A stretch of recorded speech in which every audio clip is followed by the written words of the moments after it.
Gates open, they're up and racing. Dugos to King draws for your lead. Starbucks Pansy moving up to take third is Loretta. On the outside is Stormy Norman. Then comes entry number 8. And that's Giant Wonder. Followed now, moving up on the outside. Happy Boomer by the rail is Moscovado.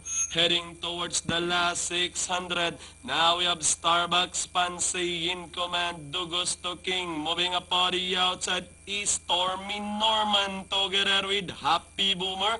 Then fading out is entry number 3 Loretta, and moving up is the stablemate of Stormy Norman, and that's Moscovado. As they turn to the final 400 meters is Starbucks Pansy leading the field. On the outside is Stormy Norman. Moscovado, Dugusto King is by the rail, and Giant Wonder with the last 200 meters more to run. Now we have is Stormy Norman by about 3 lengths, followed by Happy Boomer, and finally is Stormy Norman.